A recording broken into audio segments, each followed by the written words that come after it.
tema besar kita adalah hidup dalam kekudusan. Dan untuk awal ini ya kita akan melihat apa itu kekudusan, mengapa itu penting gitu ya. Ya, itu yang akan kita pelajari pertama. Ya, saya ingin kita masuk ke sebuah panorama Alkitab dulu. Sayang saya belum sempat buat apanya ya. Jadi saya minta alat peraga aja ya. Siapa yang bisa maju ke depan volunteer? Berapa orang ya? Iya, 3 orang. Ada yang mau maju? Mari silakan. Ayo, siapa saja, cepat-cepat aja. Ayo, iya. 3 orang. Iya. Mana laki-lakinya ini? Kok semua perempuan? Iya. Boleh, ayo, nggak apa-apa. Atau ya, ada Abi, boleh, ayo. Iya. Supaya ada laki-laki kan? Iya, supaya nampak di mana ya? Di sini saja, di atas. Di atas ya, ini. Iya. Oke. Yang mana kita buat jadi Tuhan dulu ini ya? Abi, berarti Abi sebelah sana. Iya. Ini ya. Jadi ini ceritanya di mana ini? Panorama di Taman Eden, ya kan? Iya. Di sana ada ini lagi perempuan pula dua-dua, nggak apa-apa lah. Oh, mau diganti? Hah? Lebih jelas. Iya. Siapa? Oh, Yeftanai, ayo. Iya, baik. Ini kita balik dulu ke panorama Alkitab sebentar ya. Iya, oke. Jadi ini kita ilustrasi aja ini ya, sebagai Tuhan. Ini Adam, ini Hawa. Iya. Oke. Jadi mereka berdua pada awalnya dekat dengan siapa? Dengan Tuhan. Dekat-dekatlah kalian. Iya, dekat-dekat mereka ya. Iya. Tapi kemudian apa yang terjadi?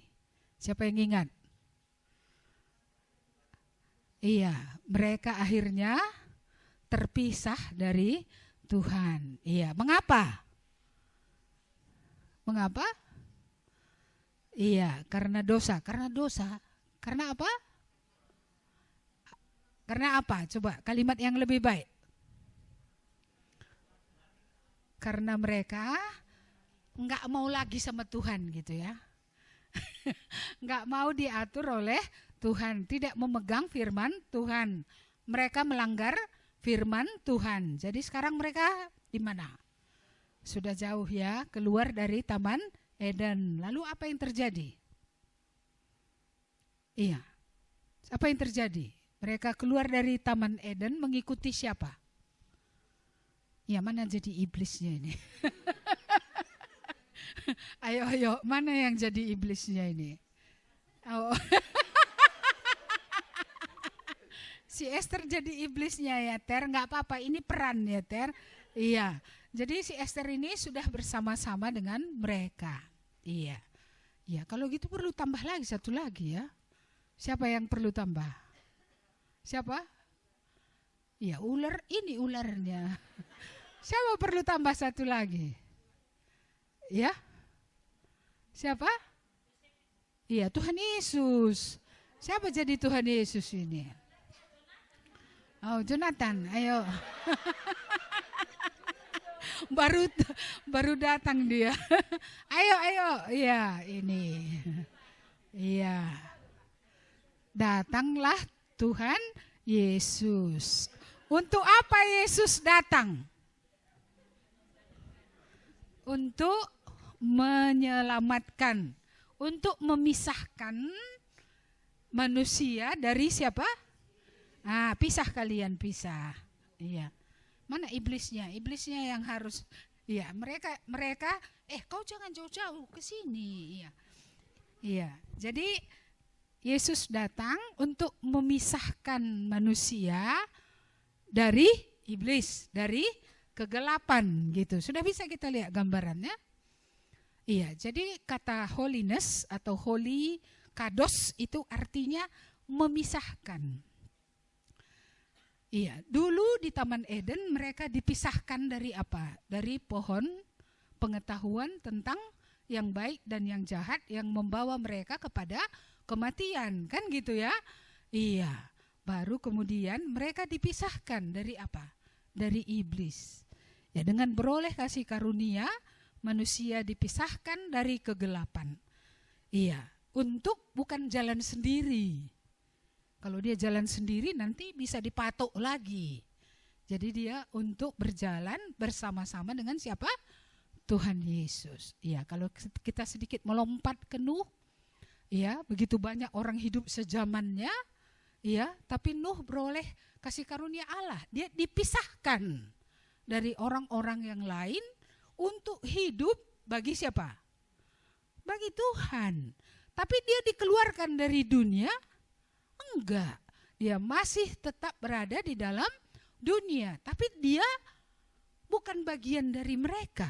Dalam cara hidupnya, dalam semuanya, ya, tujuan hidupnya, ya, tidak lagi sama seperti semua orang yang hidup pada zaman itu. Nah, itulah kata holiness. Bisa kita mengerti? Iya, jadi kekudusan itu artinya bukan baju putih kayak gini ya. Yang baju putih kudus, ya kan? Yang cat rambutnya hitam kudus, yang agak sedikit dicoklatkan kurang kudus gitu ya kan? Ya. Terus kalau apa? Makanannya vegetarian kudus. Lalu kalau makanannya babi kurang kudus gitu ya. Iya. Ya, jadi kekudusan bukan soal pakaian ya, bukan soal apa namanya, ya walaupun ya kalau buka pula belakang semua itu udah lain ceritanya lah. Tapi bukan karena berbaju putih maka dia menjadi kudus. Maka orang Karo ini taruh apa kain putih di apa namanya di peti mati, itu bukan berarti jalan orang mati itu jadi lurus, jadi kudus gitu ya, enggak ya. Iya, jadi kata kudus ini yang perlu kita perhatikan hari ini, itu artinya tadi dipisahkan. Dipisahkan bukan untuk jalan sendiri, enggak. Dia dipisahkan untuk ya bersama-sama dengan Tuhan. Ya, dia dipisahkan untuk hidup bukan lagi bagi iblis tadi, bagi yang lama, tetapi dia hidup bagi Tuhan yang telah menebus dia. Iya, maka ketika kita bertobat itu baru awal mula pemisahan, the beginning ya, awal mula dari pemisahan, dan setelah itu nanti terus berjalan terus, ya, berjalan terus bersama-sama dengan Tuhan sampai kapan? Sampai kapan? Sampai selesai ya, sampai kita jumpa dengan Tuhan Yesus. Jelas ini ya? Iya, terima kasih. Apakah bisa memahami? Iya, yang berdiri sudah bisa duduk? Iya. Tepuk tangan dulu untuk lakonnya. Iya. Mari kita membuka kitab Roma. Saya memilih kitab Roma untuk pembukaan ini. Dari Roma pasal yang ke-13. Ayat yang ke-11 sampai ayat 14. Roma 13 ayat 11 sampai 14.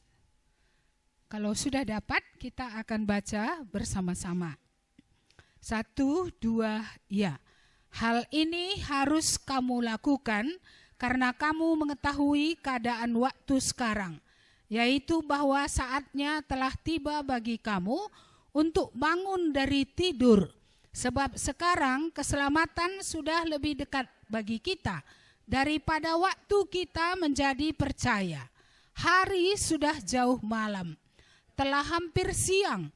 Sebab itu marilah kita menanggalkan perbuatan-perbuatan kegelapan dan mengenakan perlengkapan senjata terang.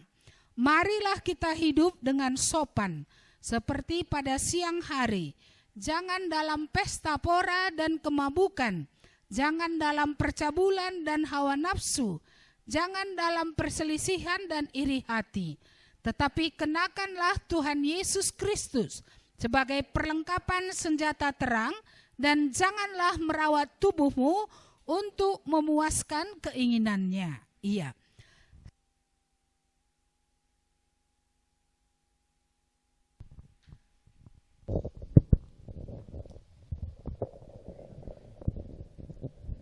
Iya, kalau pada zaman kita ini kita berbicara tentang kekudusan, macam mana menurut kalian? Ini bagaimana? Apakah kalian ingin hidup kudus? Saya mau tanya dulu, siapa sini yang rindu hidup kudus? Ada? Angkat tanganlah tinggi-tinggi. Iya. Oh, semuanya pengen ya, pengen. Siapa yang sudah berusaha tapi gagal terus? Oh, pernah gagal tapi tidak terus. Yang saya tanya yang terus dulu. Yang sudah berusaha tapi gagal terus. Ada? Enggak ada. Gagal sekali-sekali. Gagal sering-sering. Oh, ada juga yang gagalnya sering-sering. Tapi ada enggak di dalam hati gitu ya, aku tak mau seperti ini terus. Ada enggak? Ada ya? Ini enggak menyenangkan hati ibu ini kan? Memang betul-betul ingin untuk menjadi lebih berkenan kepada Tuhan. Oke. Tadi firman Tuhan ini mengatakan, sekarang apa katanya tadi, hari telah jauh malam. Apa maksudnya? Waktu malam orang ngapain? Tidur, ya kan? Iya, sudah jauh malam. Iya. Apa tadi kalimatnya ya? Kita ulang lagi dulu ini. Hari sudah jauh malam, telah hampir siang. Iya, kebiasaan pada zaman dulu kalau orang tidur pakai baju tidur. Dan pagi-pagi ketika matahari terbit, mereka bangun, mereka akan memakai pakaian yang layak untuk menemui orang. Kalau dia masih memakai baju tidur, dia tidak akan keluar untuk menjumpai orang. Jadi biasanya pakaiannya itu diganti menjadi pakaian yang baru. Iya. Jadi ini mengingatkan kita tentang waktu. Kalau kita lihat zaman kita ini adalah zaman yang hampir mirip dengan Sodom dan Gomora. Ini zaman yang mirip dengan zaman Nuh, di mana orang kawin dan mengawinkan, di mana orang melakukan apa yang dianggapnya benar. Ya, tanpa bertanya kepada Tuhan, apakah apa yang dianggapnya benar itu memang sungguh benar gitu ya. Ya, banyak orang tidak lagi punya standar, yaitu Alkitab. Tapi standarnya adalah ya apa yang dipikirnya baik, seperti itu. Jadi kita hidup di tengah zaman ini, ya makanya saya pikir-pikir juga, apa masih up to date itu tema kekudusan gitu. Tapi kalaupun orang merasa ini tema yang ya maunya di zaman dulu lah, ketika zaman rasul-rasul gitu. Tapi firman Tuhan ini kan untuk kita juga pada zaman ini. Karena Allah tidak berubah. Dia tetap Allah yang kudus. Dia Allah yang berbeda ya kan dari semua yang ada. Tidak ada duanya, tidak ada taranya. Ya, dia memang memiliki kualitas yang sungguh berbeda dari semua yang lain. Dan dialah yang berkata, sebab aku kudus, kuduslah kamu. Kejarlah kekudusan. Usahakanlah supaya kamu hidup di dalam kekudusan. Ini adalah isi hati daripada Tuhan sendiri. Jadi walaupun di sekitar kita seperti zaman Nuh tadi, orang melakukan apa yang dia mau. Nuh yang mendengar suara Tuhan. Fokus, one mind, satu pikiran saja dia. Apa di dalam pikirannya? Entah bagaimanapun orang semua hidup, tetapi aku hidup ya menurut ya apa yang dikatakan Tuhan kepadaku. Untuk memiliki single mind ya, pikiran yang satu seperti itu sungguh anugerah. Saya merasa kasih karunia Allah itu ya termasuklah ini, bahwa ada hati yang sungguh-sungguh ya kepada Tuhan itu. Karena Nuh pun bukannya orang benar, dia juga orang berdosa. Tapi dia beroleh kasih karunia, dia beroleh anugerah. Dan karena anugerah itulah, maka dia menjaga hubungannya dengan Tuhan. Karena anugerah itulah, maka dia hidup berbeda dari orang-orang yang hidup sejamannya. Dia boleh tinggal di tengah mereka, tapi dia tidak seperti mereka. Tidak, dia sama seperti ikan di laut. Ya, ikan itu hidup di air yang asin, tapi keasinan air laut tidak membuat ikan menjadi asin. Kecuali kalau sudah dikeluarkan dari laut, ditaruh garam, baru dia asin. Kalau tidak, dia tidak akan asin.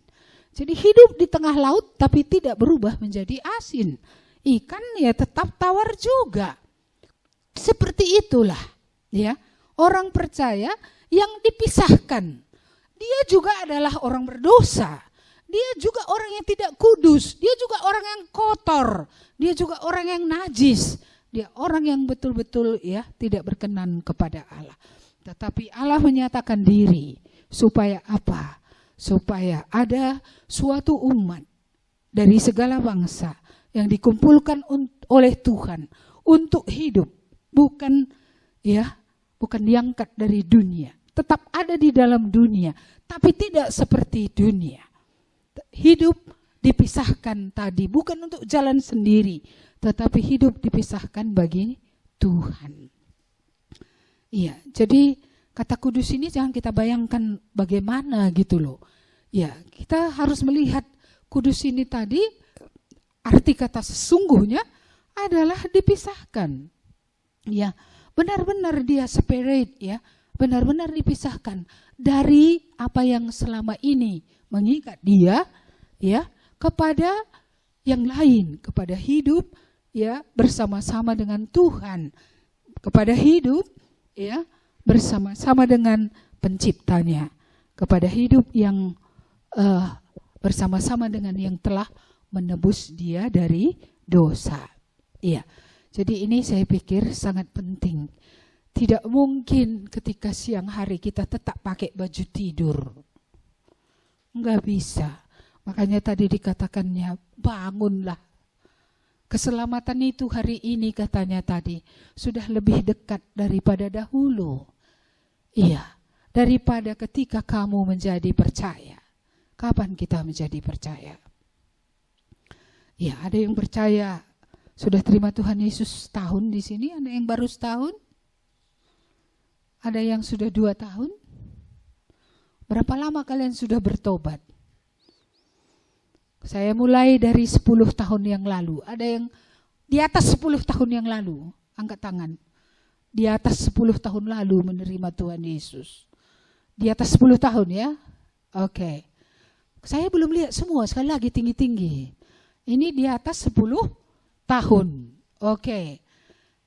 9 tahun. Oke. 8 tahun. 7. 6. 5. 4, 3, 2, ya, turunkan tangannya. 1, ada juga. 1 tahun, ada itu ya, 1 tahun ada berapa orang? Di atas 15 tahun. Oh, ada juga di atas 15 tahun. Iya, jadi ini perjalanannya sudah panjang ini, kaki orang ini sudah panjang. Pengalamannya sudah panjang. Ibu bertobat tahun 81. Berapa tahun itu ya? Iya. 40 tahun ya.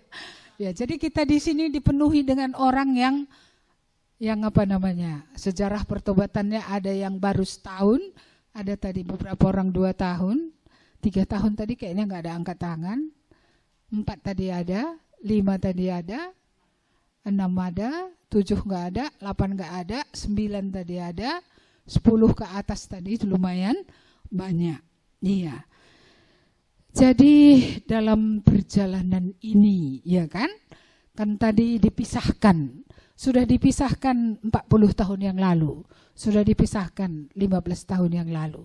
Sudah dipisahkan berapa tahun yang lalu? 5 tahun lalu. sudah dipisahkan 3 tahun lalu, sudah dipisahkan setahun lalu. Lalu selama ini jalan sama siapa? Sama siapa? Sendirian atau sama Tuhan? Sama Tuhan ya? Sama Tuhan? Suaranya makin kecil. Oh, kadang-kadang menyimpanglah aku seperti domba yang mengingini rumput yang lain gitulah ya. Iya, karena rumput yang disediakan kurang hijau. Air yang disediakan kurang tenang. Cari air yang menghanyutkan gitu ya. Serasa tidak menghanyutkan tapi menghanyutkan. Iya. Saya pernah membaca kisah seorang perempuan yang sebenarnya cantik, ya. Tapi namanya zaman edan, zaman modern ini kan. Iya, jadi dia botok, tahu botok? Suntik. Apanya suntik? Wajahnya supaya apa? Supaya kulitnya putih, cantik gitu. Kalian pernah gitu? Tapi pernah baca ya? Iya, jadi disuntiklah, makin cantik, ya makin cantik dia. Maka dia ketagihan untuk terus suntik, ya kan? Jadi akhirnya bagaimana? Dia ketagihan, ya suntik terus. Akhirnya dia kurang apa rasanya, kurang padat. Suntik silikon. Jadi akhirnya apa yang terjadi? Mukanya itu kemudian jadi bengkak.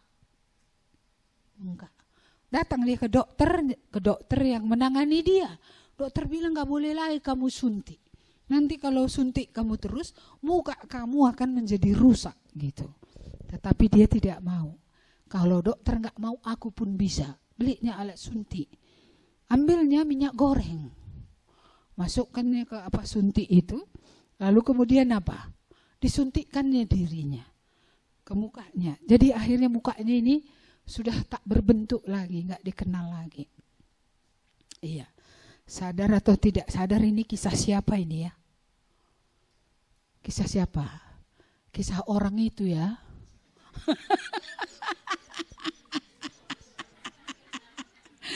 Ini bukan kisah kita ini kan? Bukan ya? Iya, kita tidak menambah di dalam diri kita sesuatu yang merusak kita ya kan?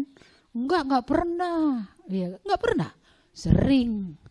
Marahlah sikit, apalagi? Apa? Sikit-sikit. Apalagi sikit-sikit? Iya, dosa yang ini sikit. Enggak usah banyak, ya kan? Sikit-sikit tambah lama kayak mana? Terakhir ketagihan ya kan?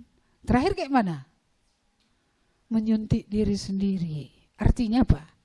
Merusakkan diri sendiri. Sehingga akhirnya gak berbentuk lagi. Kita pun bingung, aku udah bertobat apa belum ya? Kok jadi kayak gini? Pernah ada gitu di sini. Bingung dia, aku udah bertobat atau belum? Kok aku kayak gini gitu ya? Iya. Gak berbentuk lagi. Mengapa? Karena dari sikit akhirnya suntik sendiri. Iya, akhirnya apa? Dia makin merusak dirinya sendiri. Dosa. Mengapa disuruh Tuhan pisahkan? Karena itu akan merusak. Sikitnya dulu. Iya kan? Iya, pertama-tama ngapain dulu? Coba buka HP. Lalu ngapain?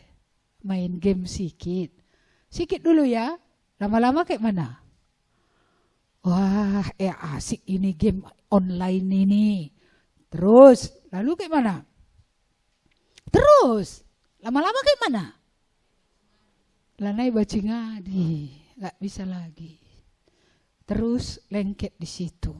Iya, makanya seperti kesaksian beberapa pemuda, dia bersaksi sampai pagi aku main game sampai pagi.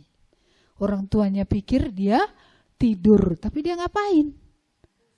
Iya, judi lagi, game online yang ada judi-judinya, ada yang film lagi kan gitu ya. Cannot stop. Iya. Mengapa orang yang menonton pornografi sulit berhenti? Sikit dulu. Mana ada orang melihat pornografi itu tergelincir tiba-tiba. Itu semua adalah sebuah proses, ya kan? Lihat sikit dulu. Pertama pun bukan itu dulu. Film yang biasa dulu, baru kemudian sikit lah. Lalu kayak mana? Makin dalam. Terakhir kayak mana? Wah, kayak mana caranya supaya bisa ini ku teruskan. Akhirnya never stop. Tidak bisa stop lagi. Akhirnya ingin kembali. Ingin kembali pun tak semudah itu untuk kembali. Mengapa? Karena adiktif ini tidak semudah itu. Karena dia sudah menjadi sebuah kebiasaan. Suatu kebiasaan tidak pernah terbentuk sekejap mata. Kebiasaan itu adalah suatu proses yang terus-menerus berulang-ulang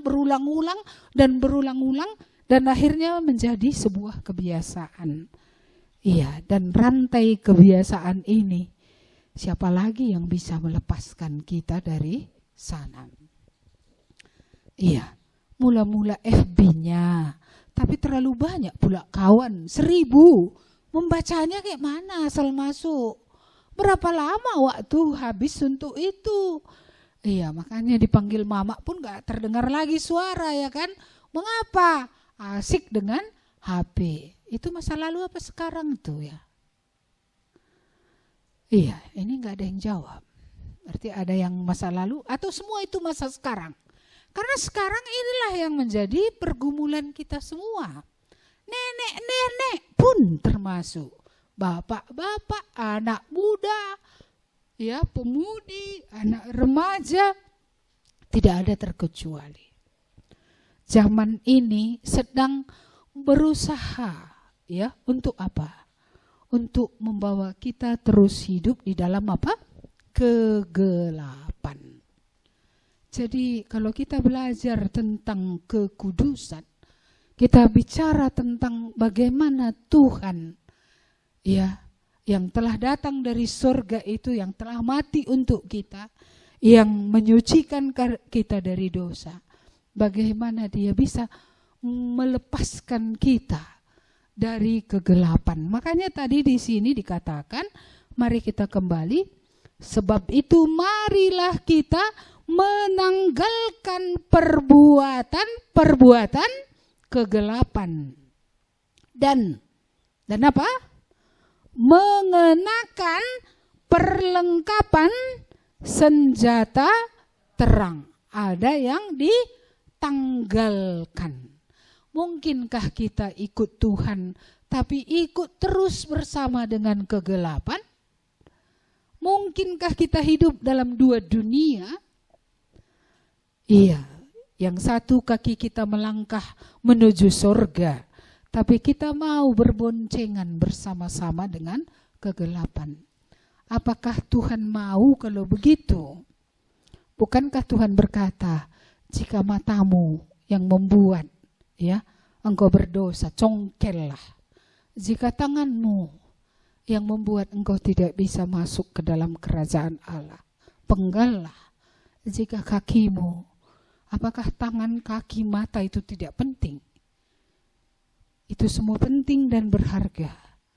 Tapi kalau itu menghalangi kamu untuk dekat dengan Tuhan, Tuhan bilang, yang mana yang penting bagimu? Tuhankah penting atau tubuhmu yang lengkap? Apa gunanya tubuhmu lengkap tetapi engkau tidak beroleh, ya, kehidupan bersama-sama dengan Tuhan? Ya, maka memang ini tema berat. Saya harap nggak ada yang ngantuk ya. Ada yang ngantuk? Belum ya? Baik. Jadi apa tadi? Menanggalkan cara-cara hidup dalam kegelapan. Bagaimana cara hidup dalam kegelapan? Kita sudah pernah belajar ya. Dari Efesus pasal 2 itu. Mengikuti jalan dunia ini. Mengikuti penguasa kerajaan angkasa. Mengikuti kehendak daging. Di sini tadi ada dibuat contohnya. Mari kita lihat. Marilah kita hidup dengan sopan seperti pada siang hari. Jangan dalam pesta pora dan kemabukan. Jangan dalam percabulan dan hawa nafsu. Jangan dalam perselisihan dan iri hati. Mari perhatikan 6 kata keadaan di sini yang disebutkan. Pesta pora. Pesta pora itu apa? Apa pesta pora? Diskotik gitu? Apa? Night club? Apa? Apa ini pesta pora ini? Biasanya kalau pesta pora dalam otak kita, Pak. Ya? Makan berlebihan. Satu-satu bingung aku. Yang mana dulu? Ayo, satu orang. Apa? Kok jadi hilang suaranya? Tadi serentak banyak, sekarang hilang. Ya, Mary tadi bilang apa? Oh, menyenangkan diri. Apalagi dalam ingatan kita kalau disebut pesta pora. Poya-poya. Apalagi? Ayo. Ya, udah tadi di sini. Sama, Esther sama Bapak Samuel sama-sama makan banyak. Kalau pesta yang dia ingat makan banyak, ya. Apalagi? Oh, disertai kemabukan. Ini kawannya memang tadi dibuatnya. Kawannya pesta pora itu tadi dibuatnya adalah kemabukan. Berarti di situ ada minuman alkohol, minuman keras, ya. Emang nggak boleh minum alkohol orang percaya? Boleh. Berapa banyak? Oh, kalau dulu nggak boleh, sekarang jadi boleh ya? Untuk menyehatkan ya. Iya, seperti nasihat kepada Timotius lah ya. Minumlah anggur sedikit supaya pencernaanmu baik. Sedikit itu berapa? Berapa banyak? 1 sloki atau 1 botol? Iya, kalau kita banyak makan daging, bolehlah sedikit minum yang alkohol. Atau banyak makan prawn, udang gitu ya, seafood, ya bolehlah. Ya, tapi tidak sampai kepada kemabukan. Jadi pesta pora biasanya diiringi dengan musik yang bising, acaranya sampai larut malam. Tak ada batas, ya kan? Bila perlu orang tua jangan ada di situ supaya tidak dipantau aktivitasnya, gitu ya. Apalagi?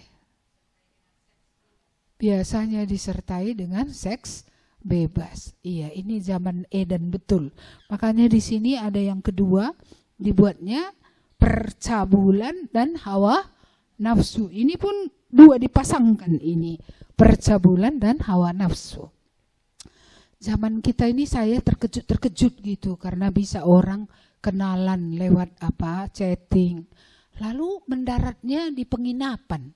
Saya selalu heran gini, kenapa penginapan Padang Bulan itu nggak tutup-tutup? Kalian tahu berapa banyak penginapan di Padang Bulan? Nggak tahu ya, nggak pernah hitung ya. Syukurlah, berarti nggak pernah ke sana kan? Atau ada yang pernah ke sana ini? Oh, lewat saja. Lewat boleh ya, lewat saja ya. Iya. Karena gini, saya lihat kan ada di dekat gereja kita itu di seberang itu Kristal ya. Itu kan dia kayaknya saya nggak pernah lihat orang masuk. Mungkin karena saya jarang keluar ya. Dan saya mungkin memperhatikannya pada siang hari.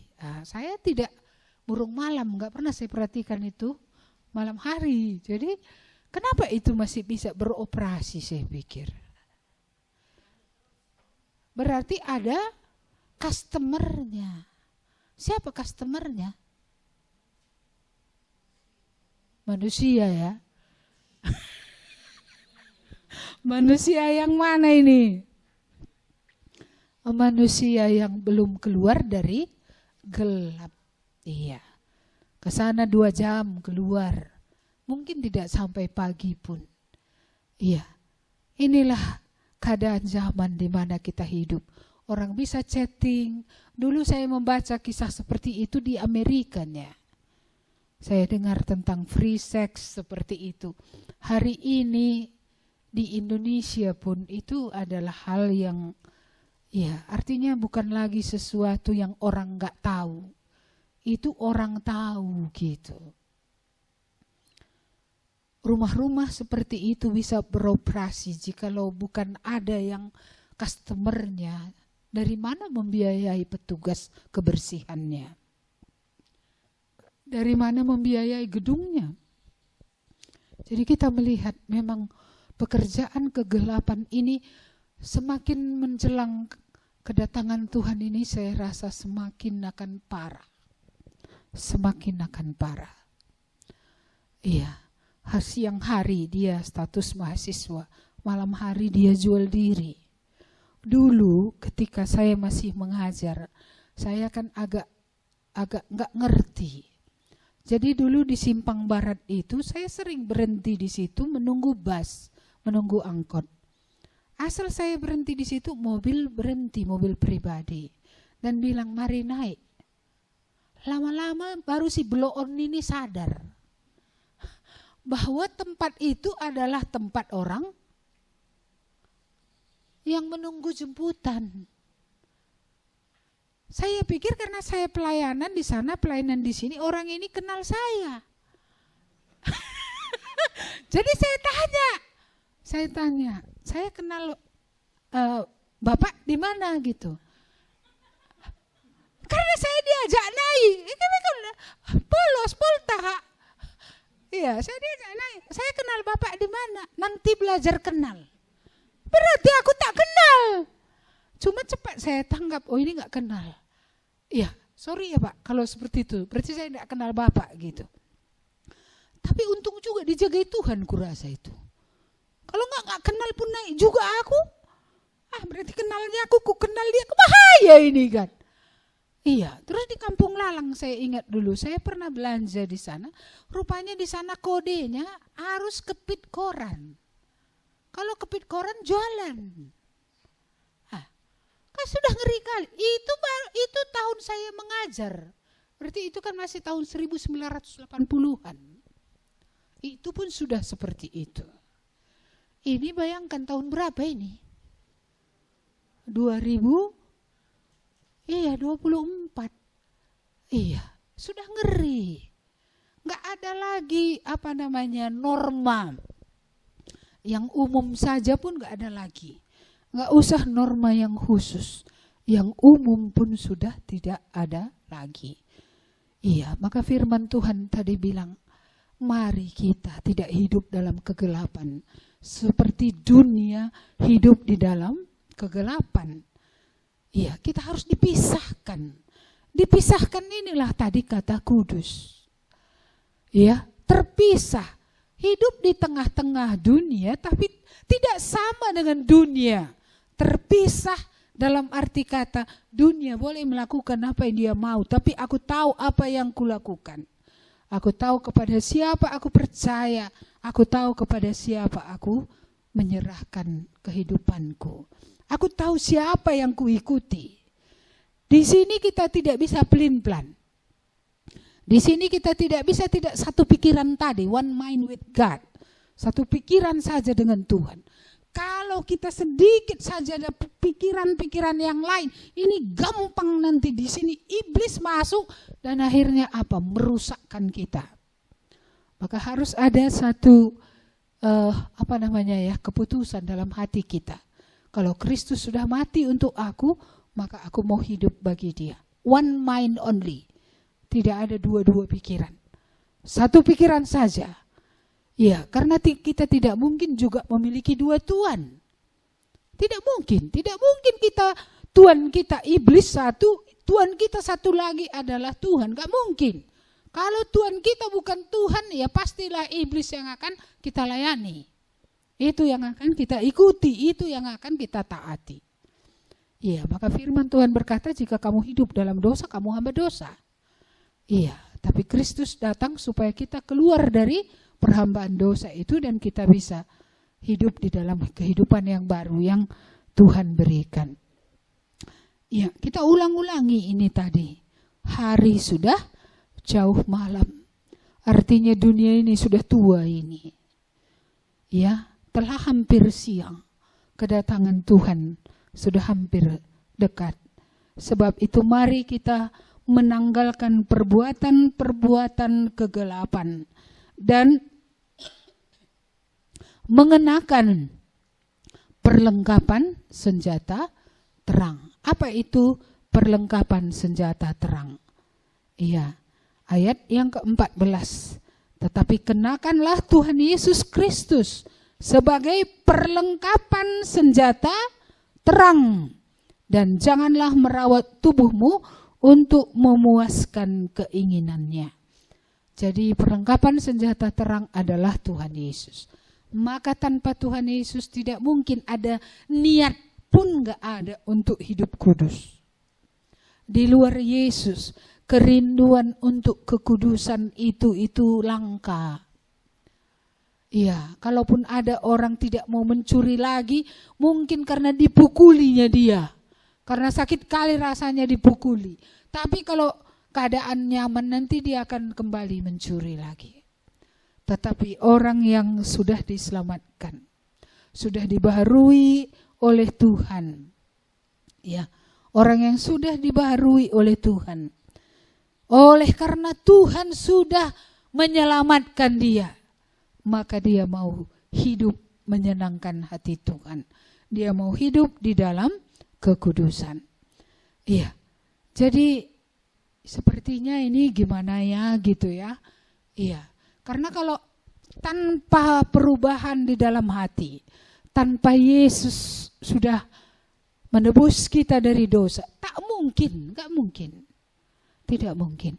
Maka jangan kita harapkan orang yang di luar Kristus akan hidup di dalam kekudusan. Hanya orang yang hidup di dalam Kristus, yang mengenakan Yesus Kristus, yang akan punya hati untuk apa? Untuk hidup di dalam kekudusan. Ya, bagi saya hidup dalam kekudusan sama dengan hidup di dalam terang ya. Iya, siapa yang hidup di dalam terang tidak akan berjalan dalam gelap. Orang yang berjalan dalam gelap, ya tidak ada terang di dalam dia. Kalau ada terang di dalam dia, maka dia tidak akan berjalan di dalam gelap. Kalau ada Tuhan di dalam kita, tidak mungkin tidak ada pembaruan. Kan tadi kita lihat dalam panorama tadi ya, gambaran ini tadi. Kalau orang ya sudah dilepaskan dengan iblis, kan gak jalan dengan iblis lagi. Kalau sudah keluar dari kuasa dosa, tidak berjalan di dalam kegelapan dosa itu lagi. Iya. Jadi mengapa kekudusan ini penting? Mengapa? Saya rasa kita perlu hidup kudus bukan karena kita takut nanti Tuhan tidak sayang lagi sama aku gitu ya. Bukan karena nanti kalau aku berdosa dihukum aku. Kalau itulah yang menjadi motivasi kita, berat kalilah beban untuk hidup di dalam Tuhan. Tapi kalau karena Dia mengasihi kita, karena Dia sudah memberikan segalanya, nyawanya bagi kita, karena Dia sudah mengubah hatiku ini, ya, karena aku sudah dijadikannya baru. Tentu kalau begitu tidak seberat kalau ya nanti kalau nggak benar aku dihukum aku. Tapi kebanyakan memang banyak orang hanya takut dihukum saja. Maka apa katanya? Berat menjadi orang percaya. Mengapa berat? Karena di dalam dia ya belum ada kasih Kristus itu. Di dalam dia belum ada suatu perubahan suatu tabiat yang ditempatkan oleh Tuhan yang membuat dia ya akan senang melakukan firman Tuhan, akan senang melakukan kehendak Tuhan. Sangat penting kekudusan. Ibrani pasal 12 ayat 14 berkata tanpa kekudusan kita tidak bisa melihat Allah. Enggak bisa. melihat Allah. Jadi sangat penting. Tak bisa kita lihat. Kayak mana kalau nggak bisa kita lihat? Kalau kita tak bisa mengenal Tuhan, ya, lebih dalam dan lebih dalam lagi, nggak bisa. Ya, bahkan tanpa kekudusan, bagaimana orang bisa masuk ke dalam kerajaan Allah? Itulah sebabnya Yesus datang untuk menguduskan. Dia yang lebih dahulu membaharui, dia yang lebih dulu mengerjakan pembersihan itu. Maka tanpa kelahiran kembali, sebenarnya tidak bisa kita masuk ke dalam pengudusan. Jadi harusnya terjadi pertobatan, itu istilahnya ya. Kelahiran kembali, lahir kedua kalikan, tubuh kedua kalikan. Artinya dibaharui oleh Allah di dalam pikiran, di dalam roh kita, dibaharui oleh Tuhan. Tanpa kelahiran kembali yang dikerjakan oleh Roh Kudus ketika kita mendengar firman Tuhan, tidak mungkin kita akan masuk ke dalam pengudusan itu.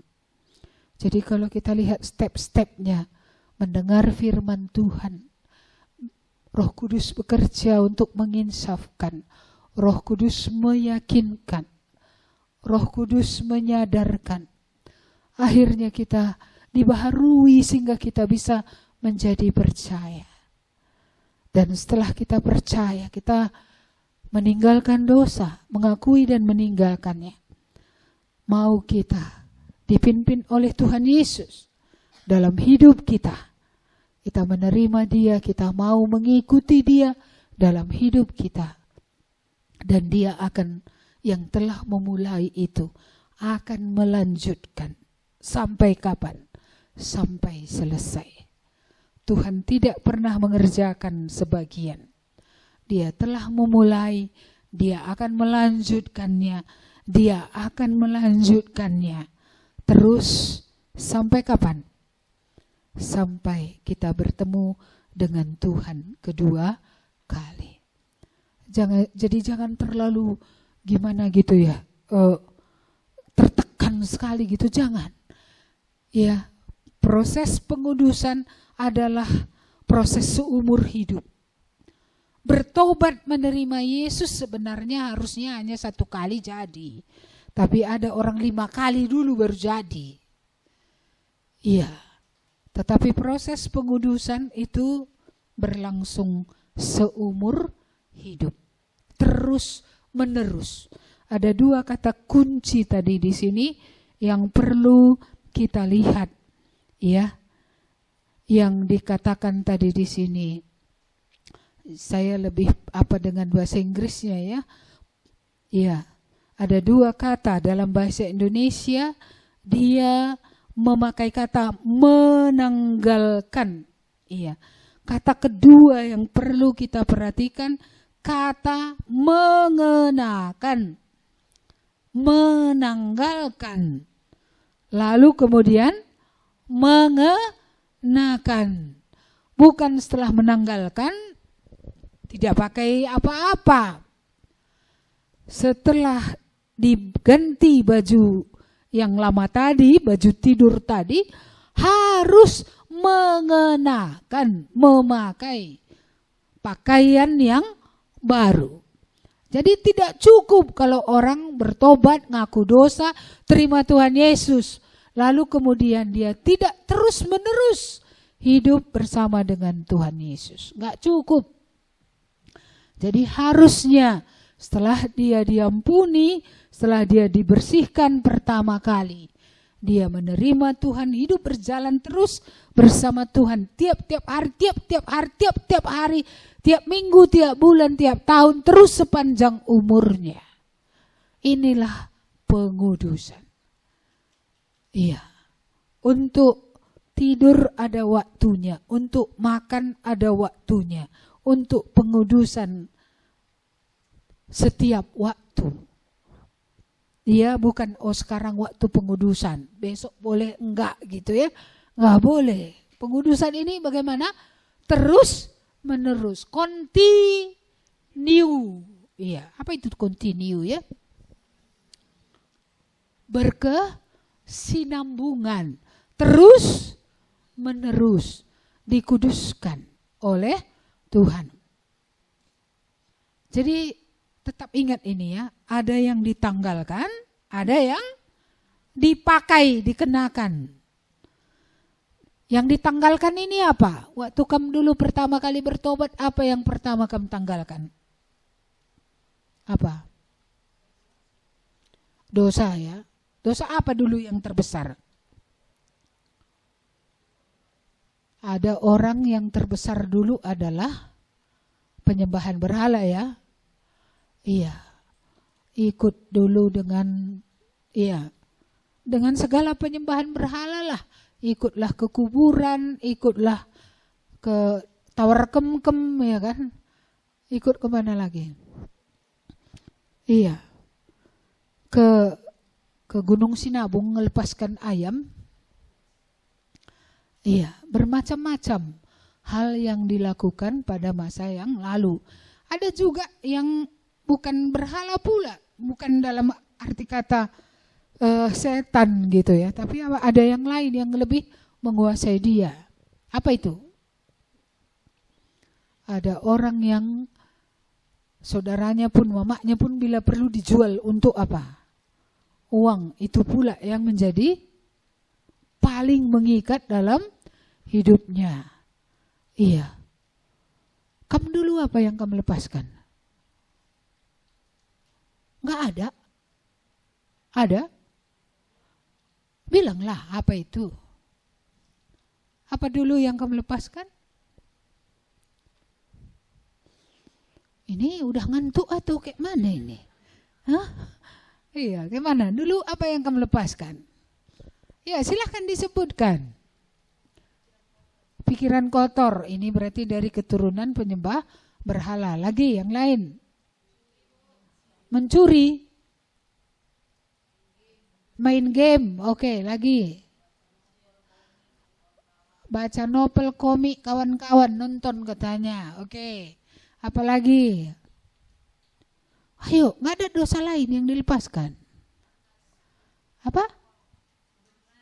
Kebencian, kebohongan, lagi. Malas marah. Udah malas marah lagi ya kan? Apa lagi? Apa? Pengakuan diri. Maksudnya maunya dipuji-puji orang gitu. Iya, ada memang orang yang kurang harga diri. Kalau dipuji orang, diakui orang dia, terus naik kupingnya sedikit ya. Ya selalu butuh pengakuan dari manusia. Kita tidak butuh pengakuan dari manusia ya. Kita butuh pengakuan dari siapa? Dari Tuhan. Ada lagi yang lain? Apa yang kamu tinggalkan? Apa game? Geng. Oh, ini ada anak geng rupanya sini ya. Iya, ada kelompok-kelompok geng tertentu yang diikuti ya. Baik secara langsung dengan orangnya, mungkin ada kelompok juga lewat chatting ya. Oke, ada lagi? Nonton film Korea ya, iya. Korea minded ya. Iya, itu memang banyak orang kena di situ. Iya, ada lagi? Apa yang ya? Lagu dunia, maksudnya lagu dunia itu apa? Yang tidak membangun. Iya. Lagu-lagu yang menggugah perasaan gitu ya. Iya. Yang ada juga lagu-lagu yang membangkitkan gairah. Iya. Dan itu semua harus dibawa kepada Tuhan supaya difilter ya. Mana yang boleh. Ya, kalau Tuhan bilang itu tidak membangun, ya maka kita tidak akan meneruskannya. Ada yang lain lagi yang ditinggalkan? Pacar. Oh ya, pacar. Wah. Ini mantap ini ya, pacar ditinggalkan. Ya. Mengapa? Karena Tuhan bilang hendaklah kamu menjadi pasangan yang seimbang. Yang enggak seimbang dilepaskan. Iya. Puji Tuhan. Berani ya. Gimana nanti kalau enggak kawin? Enggak apa-apa. Iya kan, daripada kawin dengan orang yang salah dengan orang yang tidak di dalam Tuhan. Ada lagi yang lain ditinggalkan? Uang tadi udah ya. Uang itu tadi yang kalau bisa tetangga pun dijual ya. Iya, di gereja saya terakhir melayani, ada yang saya layani, tapi saya tak sebut namanya ya. Iya, dia pacaran dengan perempuan, ditidurinya dulu, setelah itu dijualnya. Ditidurinya, dijualnya, entah sudah berapa orang ditidurinya dan dijualnya. Kupikir seperti itu nggak ada di GKIB Kasih Anugerah. Ternyata ada. Tapi puji Tuhanlah kalau akhirnya dia bertobat. Dia meninggalkan kegelapan itu. Kegelapan itu yang membuat begitu. Sehingga dia nggak normal lagi. Iya, seksual yang tidak normal. Kalaulah anaknya ditiduri orang, dijual orang, kayak mana coba? Tapi kurasa nggak pernah lagi sampai pikirannya di situ. Karena kegelapan, cara-cara hidup dunia ini, setan itu sudah menguasai. Puji Tuhan kalau akhirnya dia datang kepada Tuhan dalam pertobatan dan akhirnya melepaskan dosa itu, mengakuinya dan meninggalkannya. Yang paling berat adalah mengakuinya kepada pasangannya. Syukur saja pasangannya nggak dijualnya.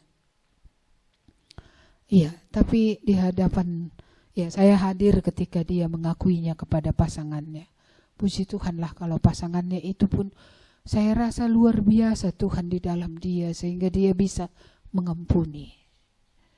Dia bilang, aku mengampunimu. Iya, biasanya kita, ciri khas manusia kita adalah membalas.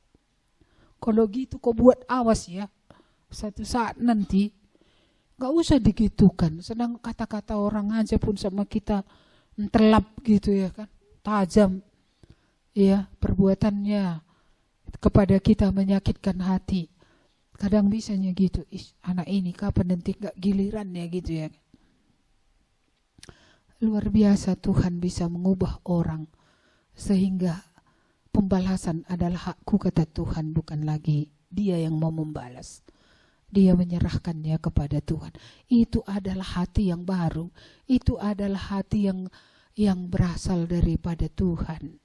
Ya, hati yang tidak lagi untuk membalas baik perkataan, baik perlakuan seperti itu. Ya, jadi kalau ada yang kita tinggalkan, apa yang kita kenakan?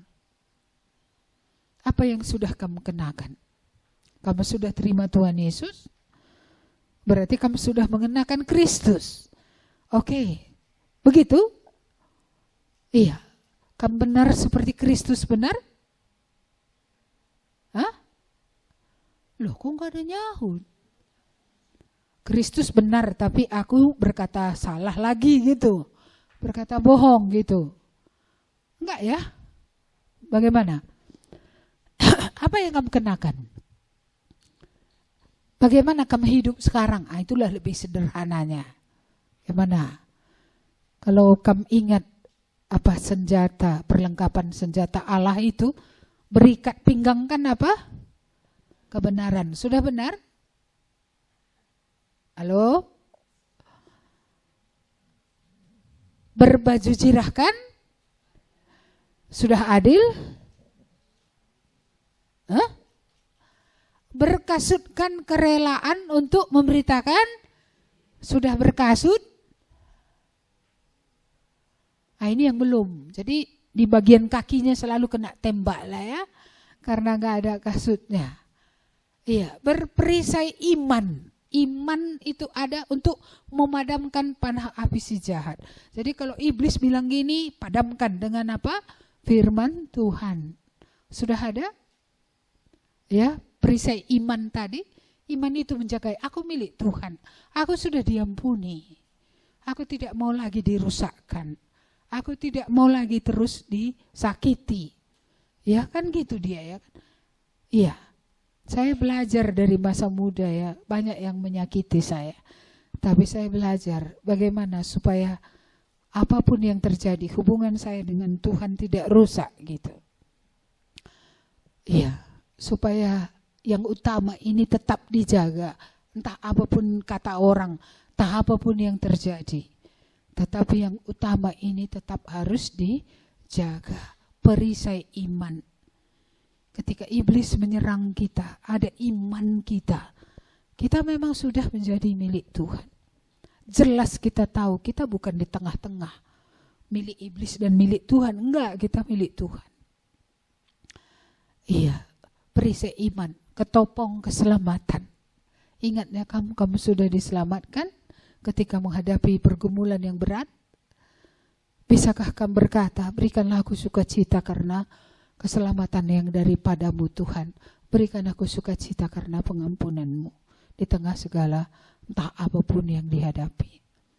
Dan adakah yang terakhir, pedang roh, firman yang kita pakai untuk melawan. Nanti di saat teduh itu akan lebih diperdalam atau di bahan PA ya.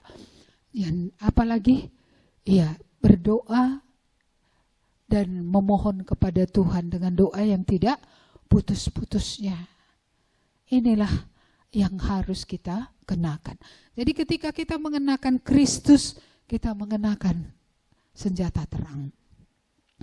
Iya, sebenarnya kebenaran itu ya Kristus juga. Keadilan itu dia juga. Keselamatan itu dia juga. Iman itu ya dari dia juga. Semuanya dari dia. Maka kalau tiap-tiap hari kita bersama-sama dengan Kristus, sebenarnya kita sudah berjalan di dalam kekudusan. Kita sedang berjalan di dalam terang. Iya.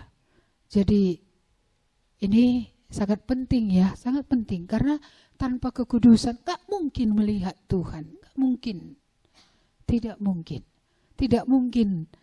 Iya, itulah sebabnya mengapa di bumi ini kita mengalami berbagai-bagai hal untuk menguduskan kita. Menguduskan otak kita ini, pikiran kita, menguduskan hati kita, menguduskan kemauan kita, menguduskan perasaan kita. Iya. Menguduskan tubuh ini juga supaya tubuh ini tidak digunakan lagi untuk menjadi senjata-senjata daripada dosa. Baik, mari kita kembali lagi ke ayat yang tadi. Ini pendek tapi saya rasa ini dalam. Iya, saya ulang lagi dari ayat yang ke-11. Atau sama-sama yuk, ayat 11, 1, 2 ya. Hal ini harus kamu lakukan karena kamu mengetahui keadaan waktu sekarang, yaitu bahwa saatnya telah tiba bagi kamu untuk bangun dari tidur. Sebab sekarang keselamatan sudah lebih dekat bagi kita daripada waktu kita menjadi percaya. Artinya kedatangan Tuhan sudah dekat. Ini juga menjadi alasan kita harus hidup dalam kekudusan. Dia pasti datang. Itu tidak mungkin tidak. Ya, itu akan digenapi. Sama seperti dulu janji Tuhan kepada Nuh, air bah itu akan datang melanda dunia purba. Seperti itulah Yesus akan datang kedua kali untuk menghakimi. Jadi kalau kita tidak hidup dalam kekudusan, bagaimana kita akan menatap wajahnya? Bagaimana kita akan menyambut dia? Bagaimana kita akan berhadapan muka dengan dia? Di gereja saya pernah bilang, kalau kita di bumi tidak hidup benar, nanti kalau di sorga kan semua benar. Seperti yang pernah dikatakan oleh Sadhu Sundar Singh ya. Seorang India yang percaya kepada Tuhan Yesus. Dia pernah berkata, ya, kalau kamu pun nanti masuk surga, entah larinya kamu dari surga. Karena bau surga itu saja kamu sudah tidak suka. Iya, orang yang di bumi tidak mencintai kebenaran, bagaimana mungkin bisa suka selama-lamanya hidup dalam kebenaran? Kalau di bumi, ya, kita tidak senang dengan Yesus. Bagaimana mungkin di surga selama-lamanya bersama Yesus kita akan senang? Maka sebenarnya hidup di bumi adalah latihan hidup seperti di surga. Walaupun kita belum sempurna, makanya kita harus terus berjuang, kita harus berperang. Kalau bertobat Yesus ya keselamatan itu anugerah Tuhan 100% full. Ya, tetapi kalau pengudusan ya itu kita harus bekerja sama dengan Roh Kudus yang sudah ditaruh Tuhan tinggal di dalam kita. Jadi itu kerjasama. Allah bekerja mengingatkan kita ya, dan kita bekerja sama dengan Dia. Iya, ketika kita bermain game kan gak mungkin kita bilang, Tuhan tutuplah gameku gitu ya kan. Tolonglah matikan, apa namanya? Pijit tombol untuk matikan gitu. Tuhan bilang apa? Itu bagianmu. Jadi gimana? Ya kita yang harus mematikannya. Kita yang harus mengubah channelnya gitu ya. Iya, jadi ada kerjasama dengan Roh Kudus. Keselamatan di mana bagian kita ya? Yang menyadarkan Roh Kudus. Yang membuat kita percaya pun Roh Kudus juga. Ya, yang meyakinkan Roh Kudus. Yang membaharui hati pun bukan aku. Roh Kudus juga. Bagianku apa? Percaya. Menerima. Apa yang dikatakan oleh Tuhan itu benar. Itulah yang kupegang di dalam hidupku. Tapi dalam pengudusan itu tadi Roh Kudus mengingatkan kita, mengajari kita. Kita harus mendengarkan Dia. Ketika Dia bilang stop, stop. Ketika Dia bilang jangan, ya jangan. Tapi memang mengatakan kata jangan ini mudah atau enggak ya? Nah, seandainya kalian lagi diet. Atau saya lagi diet. Ditawari kan gitu ya kan. Apa ditawari? Oh, apa makanan yang paling enak kalian rasa? Apa? Es krim? Oh, es krim lah misalnya. Yang paling kalian favorit. Lalu kayak mana? Bisa nggak bilang no? Bisa nggak? Hah? Ya keringat gitu ya. Terus langsung membayangkan apa? Kalau dimakan ini gimana? Ah, enak ini. Ya gitu ya. Sikit, oh itu tadi yang botox tadi. Sikit ya kan. Akhirnya sudah rusak total. Sikitnya dulu dosa ini. Mana ada banyak-banyak langsung. Ya kan. Ini pun mengatakan tidak, ini enggak mudah. Pengalaman kalian mudah atau tidak? Enggak ya? Dalam hal makan aja sudah susah ya. Makanya aku pikir gini, aku kan sakit gula, masih makan nasi. Gimana aku mau khotbah kekudusan pikirku. Aku aja gak bisa menolak nasi. Masih berjuang. Jadi belakangan ini gini dalam hatiku. Ya, ada Tuhan taruh. Anggap aja kau alergi nasi. Kalau alergi kan kita gak mau. Terakhir ini muncul ide itu dalam otakku. Anggap aja kau alergi nasi gitu. Iya. Masih sedikit. Ya itulah aku suruh orang ini buat bubur supaya jemek. Supaya nasinya sedikit aja. Tapi sedikit dia kan jadi bengkak. Tapi jumlahnya kan sebenarnya sedikit. Tapi akan lebih baik jikalau saya berhenti. Kalian harus berdoa banyak untuk saya. Tapi saya harus juga bekerja sama dengan Roh Kudus. Roh Kudus bilang apa? Janganlah kamu diperhamba oleh apapun, termasuk nasi. Kalau memang itu yang tidak boleh. Kan mungkin bukan nasi. Apa? Apa yang disuruh stop? Jajanan? Ada orang gak bisa berhenti jajan loh. Jajan terus. Iya. Mulai dari keripik balado.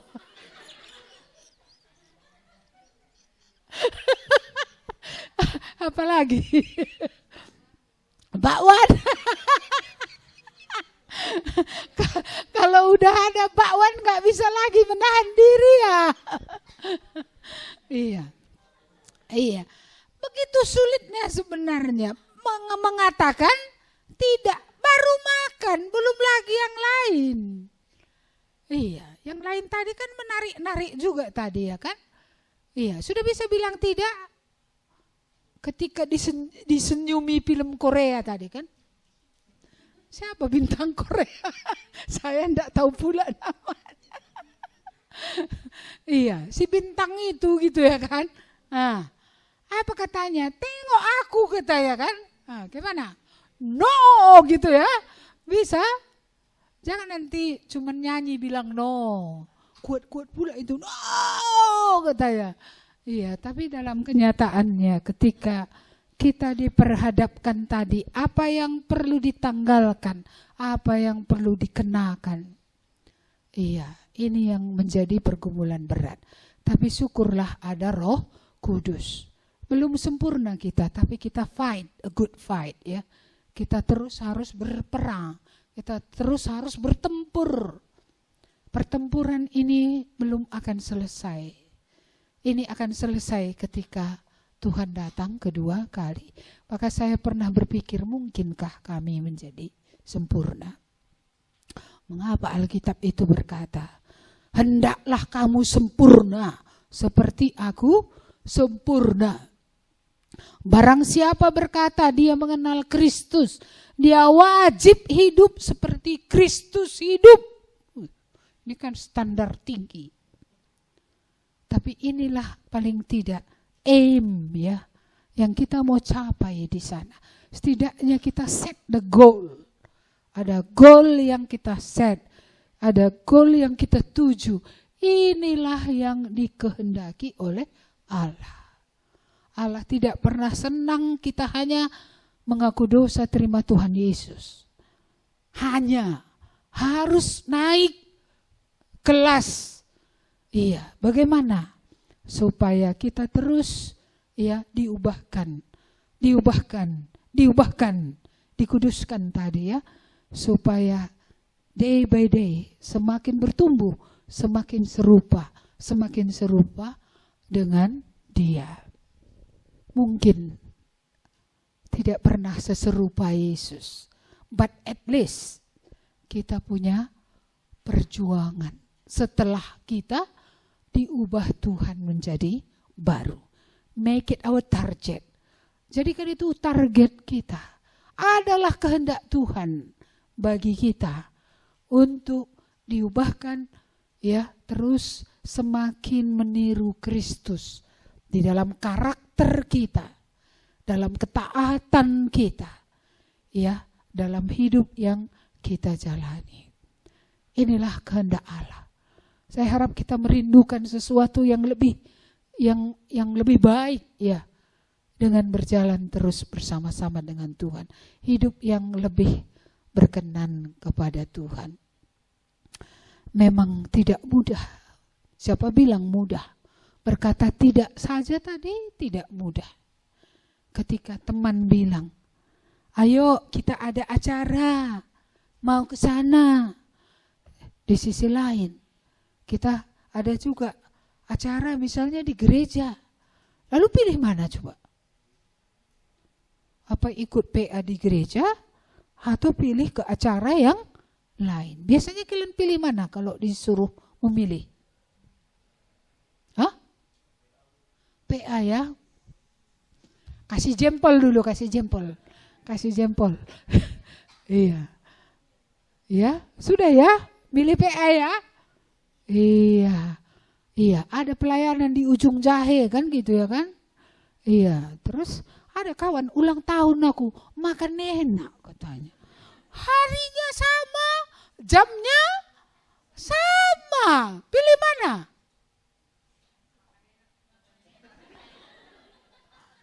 Gak bisa kasih jempol, kasih apa? Iya, ini ke bawah ini, thumbs up, thumbs down gini ya. Iya, gak bisa thumbs up. Iya, ulang tahunnya setahun sekali pula, ujung jahe bisa tiap minggu.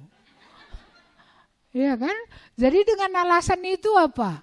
Korbankanlah ujung jahe supaya bisa makan. Nah, ini kira-kira makin kudus apa makin kandas ini? Iya, memang sulit. Siapa bilang gak sulit? Angkat tangan dulu.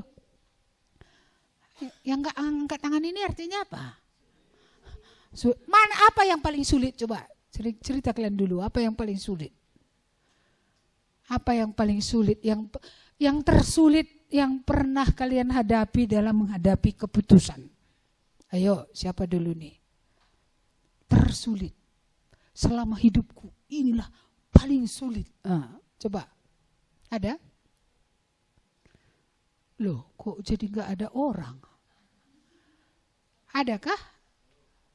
Ya, silakan. Menjadi berbeda dari orang lain. Dalam hal apa?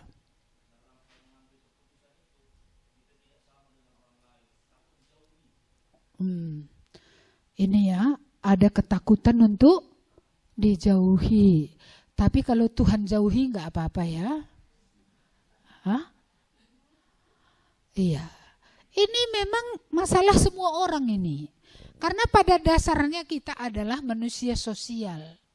Jadi kita ingin semua orang senang melihat kita. Sampai anjing-anjing dan kucing-kucing senang melihat kita. Kalau boleh. Kan gitu ya? Iya. Inilah karena kita tadi manusia yang berhubungan, relate gitu dengan orang. Iya, tapi harus kita pikirkan. Apa yang kita pikirkan? Kalau aku menjadi sama dengan dia, apa endingnya? What is the ending of our life? Kemana ending hidupku ini? Kalaupun ku ikutkan, katakanlah kamu ikutkan yuk. Ya, kamu menjadi sama dengan dia. Lalu kamu jadi apa? Apa ending hidupmu kalau kamu sama dengan mereka? Iya, itu nanti di saat teduh atau di mana itu ya, yang saya suruh harga untuk kekudusan ini tadi, harga untuk mengikut Yesuslah menjadi murid. Harus memperhitungkan juga memang. Katanya di situ seperti seorang yang membangun sebuah menara. Dia harus duduk dulu untuk berhitung. Ya, seperti seorang raja yang mau berperang. Dia harus duduk dulu dengan pasukan orang yang segini, dia punya pasukan segini ya kan. Ini mau berperang atau bagaimana? Kan gitu ya kan.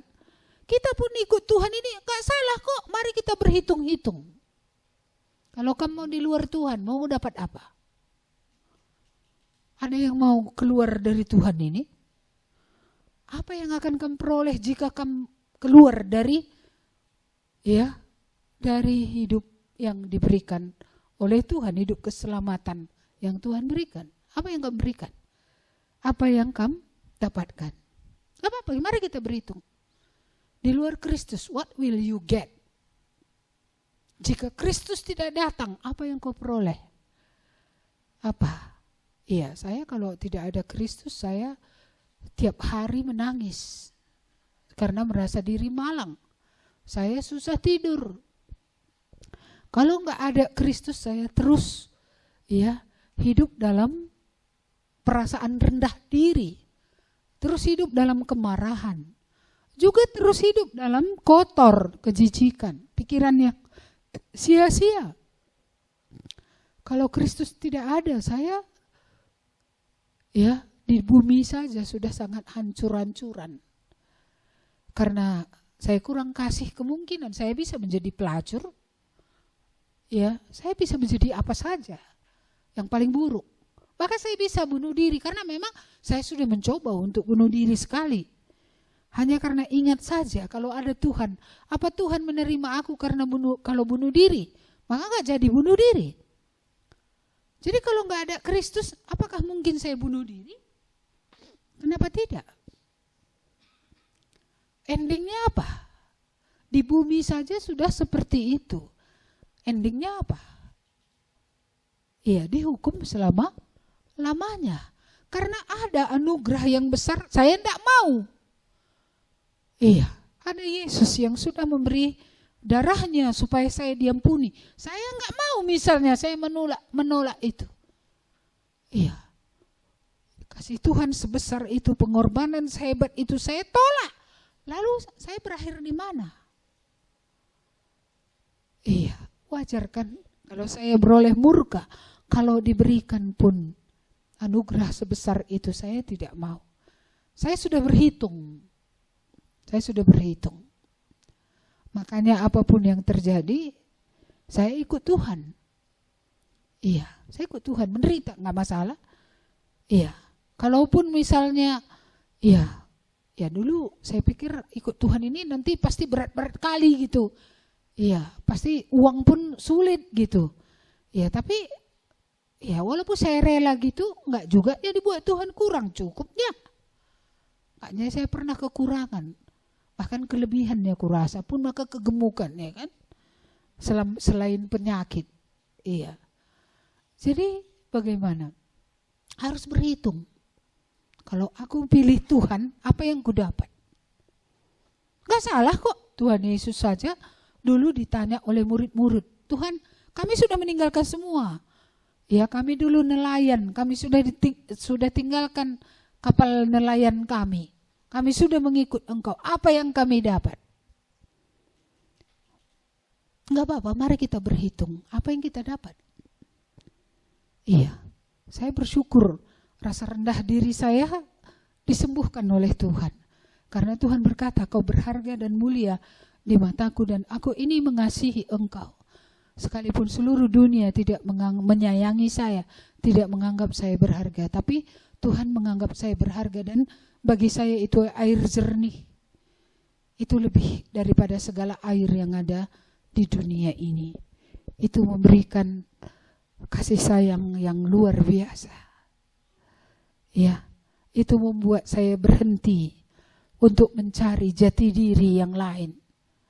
Karena di dalam Kristus saya mendapat jati diri itu, saya dikasihi. Ya, saya menjadi milik Tuhan, bukan dibubui saja sampai kepada kekekalan. Apalagi yang saya dapat? Saya bisa tidur. Seberat apapun masalah saya bisa tidur nyenyak. Ada orang kalau udah ada masalah gak tidur-tidur. Saya asal sudah berdoa, Tuhan buat saya tidur saya.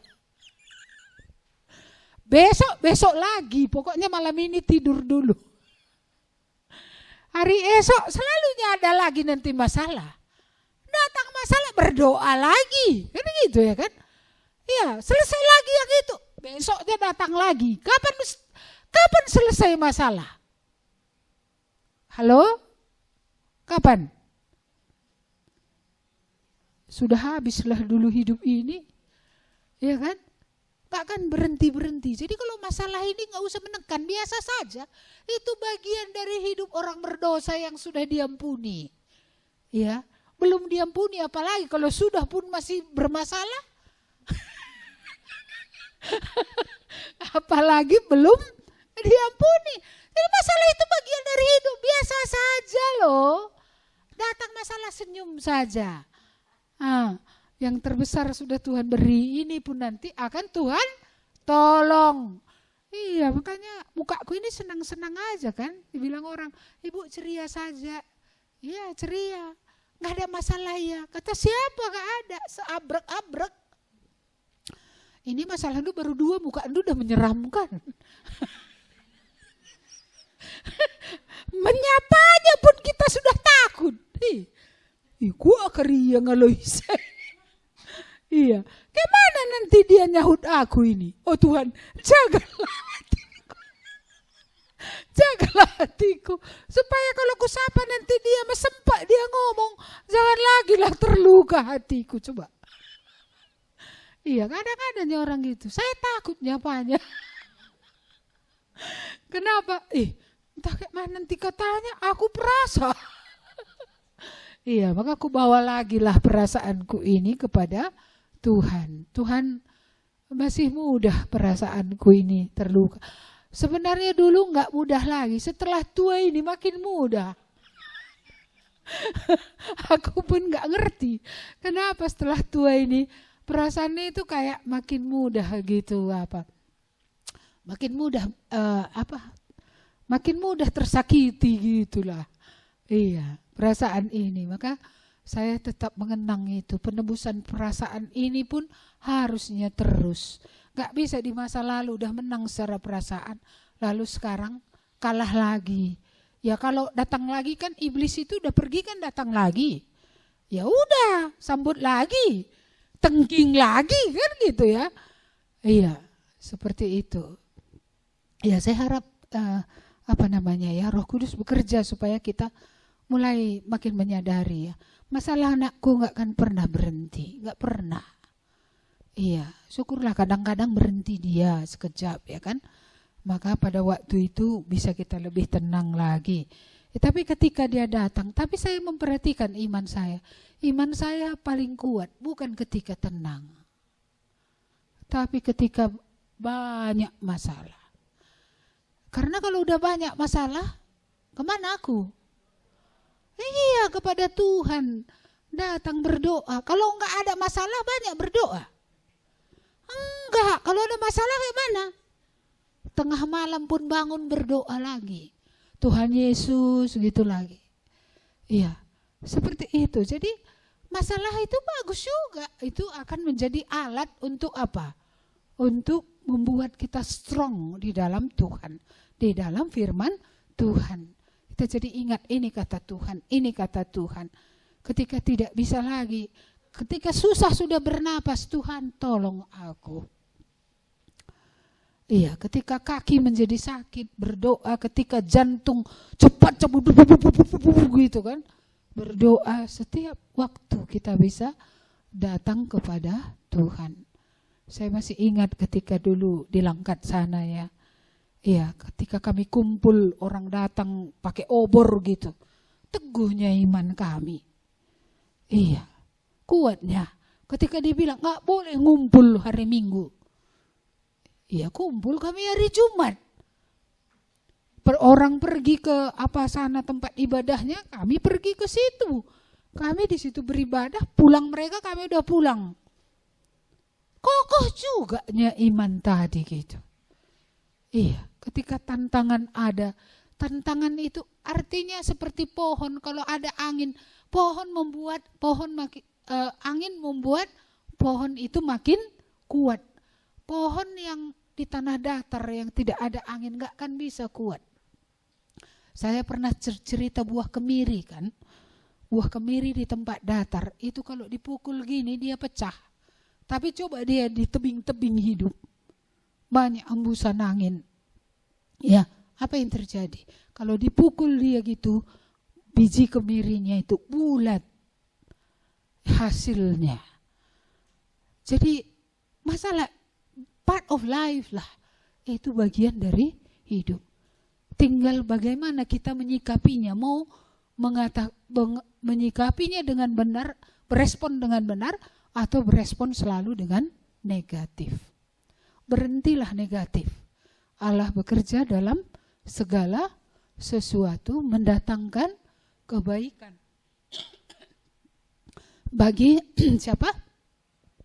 Bagi orang yang mengasihi Tuhan. Iya, semua kita yang telah dipanggilnya ya, semua kita yang telah dipilihnya, itu memang akan dimuliakannya. Tapi sebelum dimuliakannya, kita dibentuk sedemikian supaya kita menjadi semakin serupa dengan anaknya yang tunggal, yaitu Tuhan Yesus. Jadi semua proses ini sebenarnya membawa kita menjadi semakin serupa. Menjadi semakin serupa itulah ending daripada pengudusan. Iya, itulah akhirnya, end resultnya, hasil akhirnya itu. Iya, maka memang betul ya, kita harus terus, bukan saja fight, kita memang harus terus juga bertumbuh. Iya, nanti secara lebih detail-detail nanti kita akan melihat lagi. Iya, jadi kita kembali kemari tadi ya, pindah tadi dari gelap ya, put off ya, artinya benar-benar tidak lagi memakai yang gelap-gelap ini, menanggalkan apa yang gelap, yang tidak berkenan kepada Tuhan. Lalu memakai tadi yang baru. Memakai bukan satu hari pada hari pertobatan, bukan. Memakai itu continue tadi, terus menerus sampai kedatangan Tuhan kedua kali. Ingat, dia pasti datang. Dan waktu kedatangannya tadi dikatakan sudah lebih dekat dari waktu kita menjadi percaya. Dia pasti datang kedua kali. Mari ya, kita menanggalkan tadi pesta pora, kita menanggalkan apa tadi, kemabukan, kita meninggalkan percabulan, semua yang berhubungan dengan hawa nafsu. Apakah itu tadi pikiran kotor, apakah itu masturbasi, apakah itu dosa-dosa pencemaran diri yang lain, bahkan pencemaran lewat kata-kata, chatting-chatting yang tidak senonoh, ya, yang hari ini di dunia luar sana, supaya itu juga kita bisa dibersihkan dari semua itu. Kita harus dibersihkan dari pergaulan-pergaulan yang tidak membawa kita semakin dekat dengan Tuhan. Iya, kita betul-betul harus memilih teman yang bisa membangun, bukan teman yang meruntuhkan. Ya, teman yang bisa kita untuk semakin maju di dalam Tuhan, bukan teman yang akan menghancurkan kita. Iya, jangan menyangka bahwa baik-baiknya itu, baik-baik pun kalau nggak ada Tuhan Yesusnya, bagaimana mungkin dia akan mendatangkan yang baik? Karena orang yang paling baik adalah orang berdosa juga. Semua orang adalah orang berdosa. Pergaulan yang baik tidak merusakkan kebiasaan yang baik. Tapi pergaulan yang buruk akan merusakkan kebiasaan yang baik. Iya, tadi salah ngomong Ibu ya. Iya, pergaulan yang buruk akan merusakkan hubungan baik dengan Tuhan. Karena itu pilih teman yang bisa membangun, teman yang kita sama-sama bisa berdoa, teman yang sama-sama kita bisa saling berbagi dan saling dibersihkan oleh Tuhan, saling membangun di dalam Tuhan. Terus apalagi tadi yang perlu ditinggalkan? Perselisihan. Biasanya orang berselisih karena harga diri ya. Iya, biasanya orang berselisih karena kesombongan. Iya, dia ingin dianggap lebih baik dari yang lain atau tingkat persaingan yang tinggi. Jangan pikir di dunia rohani tidak ada persaingan. Cukup banyak juga persaingan di antara orang-orang yang mengaku mengenal Tuhan. Dan ini sering juga tidak sehat. Karena persaingan ini membuat orang mengucapkan kata-kata yang akan merendahkan orang lain. Padahal Tuhan bilang kita harus membangun orang lain. Kita harus memikirkan apa yang baik bagi orang, bukan yang baik bagi kita saja.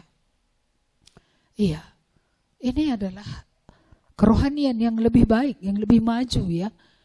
Tidak memikirkan diri sendiri saja, juga memikirkan orang lain. Dan apalagi tadi pasangan dari perselisihan ini, iri hati, iri dia. Wah, yang itu aja lalap katanya. Iri. Iya, kita ada iri di sini terhadap teman. Malu ngaku ya. Kalau ada iri, inilah yang Tuhan bilang untuk ditanggalkan. Iya, kenakanlah Tuhan Yesus Kristus sebagai perlengkapan senjata terang. Dan janganlah merawat tubuhmu untuk memuaskan keinginannya. Boleh merawat tubuh? Boleh. Tapi bukan untuk memuaskan keinginan daripada tubuh itu. Daging ini, tubuh ini harus ditaklukkan. Kita tahu bahwa pikiran kita dibaharui, hati dibaharui, tapi tubuh belum dibaharui. Inilah sebabnya maka ada perperangan. Inilah sebabnya maka ada pergumulan. Karena pikiran dan tubuh ini kadang gak sejalan dia. Keinginan tubuh begini, keinginan Allah begini. Iya, inilah yang menimbulkan suatu pergumulan dalam hidup orang percaya. Tapi itu pun baik. Maksud saya dengan adanya pergumulan soal tubuh ini, kita semakin melihat kita tidak bisa tidak bergantung kepada Tuhan. Kita tidak bisa independen outside gitu ya, di luar Tuhan, gak bisa. Kita tetap harus bergantung kepada Tuhan supaya dengan pertolongan Tuhan, tubuh ini bisa dikuasai. Tubuh ini bisa dipakai ya untuk senjata yang baik. Iya, ada orang mempercantik diri tapi bukan untuk kemuliaan Tuhan, tapi untuk membangkitkan berahi misalnya. Iya, ada orang merawat diri ya untuk memuaskan keinginan diri itu, kesenangan sesaat.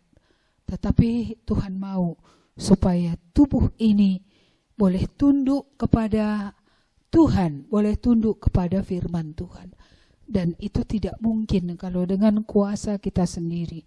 Harus Roh Kudus yang menolong kita supaya anggota-anggota tubuh ini atau tubuh ini ya boleh tunduk kepada Tuhan, boleh tunduk kepada firman Tuhan. Jadi kita bisa melihat PR kita ini panjang. PR panjang. Ini adalah untuk seumur hidup. Tapi jangan putus asa. Mengapa? Karena ada Tuhan yang akan menguatkan kita. Ada Tuhan yang menolong dalam seluruh perjalanan itu. Iya, gitu ya. Semangat? Semangatnya ini? Semangat ngapain? Iya, semangat untuk terus berjalan bersama Tuhan. Baik, ada pertanyaan? Silahkan kalau ada pertanyaan.